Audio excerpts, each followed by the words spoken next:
streets of St. Petersburg are cold at night, sprayed with shapes and shadows and unexpected sounds.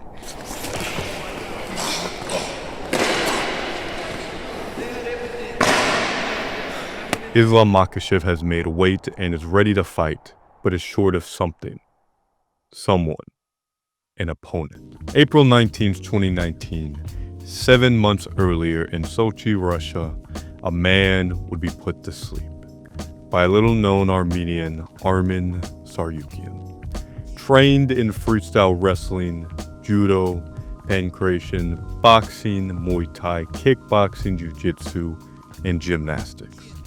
13-1 with 10 finishes. Born in Georgia, then moving to Russia at 3, Arman was the son of one of the businessmen in one of the biggest construction companies with hundreds of millions to their name. For Arman, training wasn't shackled by his environment. Due to his family's wealth, Arman was able to travel to every corner of the globe to master the way of combat. From Tiger Muay Thai in Thailand, to high-altitude camps in Russia, to the great US of A, America, top team.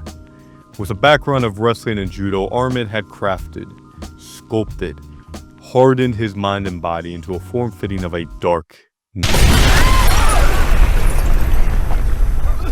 Ladies, gentlemen, you've eaten well. You've eaten Gotham's wealth, its spirit, but your feast is nearly over. From this moment on, none of you are safe. Arman Year 1. After weeks of searching for someone to take on the supernatural Dagestani fighter simply known as Islam, Arman would receive a call.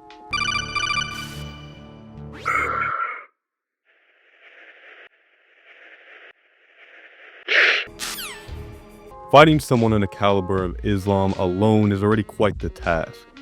But coming into Russia in your UFC debut at 22 years old, even for a prepared man like Arman, is the definition of being fed to the wolves. But even among a pack of hungry wolves, Arman felt right at home. In the first round, Islam would initiate the first takedown, getting on a double leg and pushing Arman into the fence. Arman would defend it, reverse Islam, then shoot a single leg, which in kind would be defended. Would follow is an elite battle in the clinch, where Islam would manage to beautifully trip Arman, starting the dance of two of the highest level trained combatants that has ever graced the octagon at the beginning of their careers. Arman would attempt to drag Islam to the ground. Both men would mix in strikes such as head kicks and a nasty elbow from Arman. Most of the action in this fight started after being in the clinch, with Islam being one step ahead. For every time Arman would bring Islam to his knees, Islam would put Arman on his back. Islam, while being ahead, wasn't able to find the same dominance as he would later be known for. Islam has to out-edge young Arman, leading to the decision that, while not controversial, had placed this no-name fighter on the map. Arman would then take 4 UFC fighters off the canvas and off the roster before being matched up with the master of fear, Joel Alvarez. His first real test following facing Bane. Joel, the man with a particular set of skills who is adept in the art of taking away trained people's consciousness with violent chokes and shots that can put down anyone in a 20-pound radius. Coming into this fight with a 4-fight win streak on the level of Johnny Sins, Arman had a lot to worry about. No matter where the fight went, as on the feet, he would have to stay safe from a 6'3" lanky scarecrow that can put him out. And on the ground, he would have to navigate a snake pit of potential submissions, something he'd become very accustomed to. In this fight, though, we would see what Arman is known for as every takedown Arman would get, he'd butcher Joel, slicing his face open, pouring blood everywhere. In a demonstration of immaculate technique and brutality, absolute Arman would have Joel in such a big pool of his own blood, the fight would be forced to be called off. Arman was dragging the filth off the street of the UFC, leading into a controversial decision against Mateus Gamrot, where a 25-year-old Arman would lose a narrow decision many believe went his way. This would leave Arman unfettered, as he would rack up 3 more wins, including a first-round flatline KO of Beneil Dariush, cementing Arman's place in the top 5, leading into the biggest moment of his career against the crown prince of crime in the UFC, Charles Olivera. UFC 300, the biggest event of the last couple of years, Las Vegas, was a card that was so stacked it opened with 2 former champions. And on the main card was one of the highest level grappling matches one could feast their eyes on, with Olivera, a madman who in the octagon is an agent of chaos, with every tool known to man. Knees, elbows, boxing, slams, and the best BJJ in the sport with a multitude of abilities to leave you face down, pants off.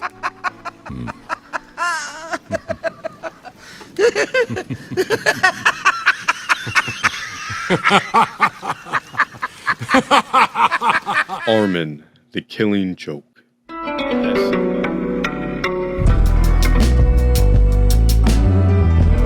As seen by Arman so far, he has taken the tools given to him: planes, cars, food, lots of fucking food, to travel the globe, learning under the greatest martial artists on the planet in an effort to become the best. Not for the money or the fame, but for the sake of his country and to sharpen his mind and body. Arman has tasted defeat and the inability to enact his will on his foes. Coming into round 1, Arman would be presented with the opportunity to show his indomitable will, being wrapped up by an anaconda in the start of round 1. Olivera would manage to drop Arman with a leg kick, leading to Charles jumping on a guillotine and subsequently putting Arman on his back, pantsing him, and then mounting him, making maximal eye contact. But Arman is unfazed, reversing Charles and ending up on top in Olivera's guard, dishing out elbows. Olivera, though, seemed to take the Michael Morales approach of defense. This lasted until the end of the round, where Olivera would sweep Arman and they would momentarily exchange shots on the feet. Arman pressuring pressuring Charles into relentless takedowns, eventually dragging. Fuck me, you stupid fuck. Round 2, Arman would display a wide variety of kicks on the feet with busy boxing while remaining safe for the most part, pressuring Charles into relentless takedowns, eventually dragging the jongleur to his turf. Well, I'm the Joker, baby. Arman would confidently win this round, leading to a 1-1 fight going into the third, where both would have their moments, starting with a hug from 2 sides of the same coin. Olivera starts with a flying knee, with Arman using the jab to keep distance. Both would take shots at each other, unable to confidently impose their will. Arman out-edged and kept Olives on the fence, eventually getting him to the ground. Arman would then get overzealous, trying to take Olivera's back, who was one of the last jokes, would throw him off, take Arman's neck with a dart that would lead to a lot of controversy. Overall, a razor close fight, with Arman winning the majority of the fight, but Olivera would have the biggest moments. That being said, Arman was able to get by Charles by the slimmest of margins, putting the end to the Joker for now. He's getting smashed! Please, Charles! Mason Mitchell absorbed the time.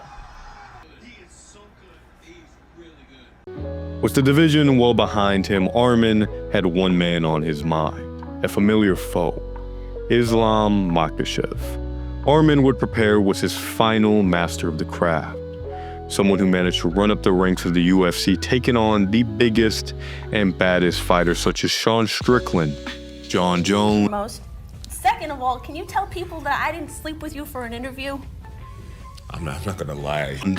And Alex Pereira. She would attempt to prepare Arman for his UFC 311 main event in Los Angeles, where unfortunately she would break the bat. Arman would be forced to pull out, causing his revenge against Islam to be out of reach once again, causing him to go into hiding without a trace. When the new DA hears about this, he'll want in.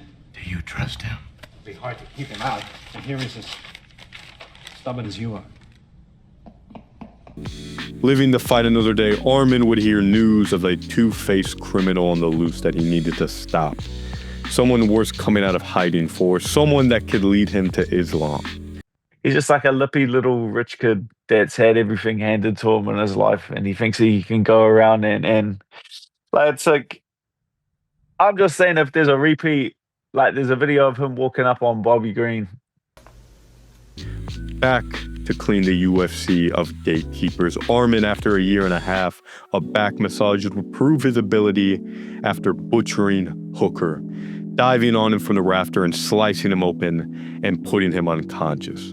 Arman was back in the front row of getting a title shot, dominating win, long win streak, wins over former champions. Besides Nia blowing his fucking back out, he was the main man.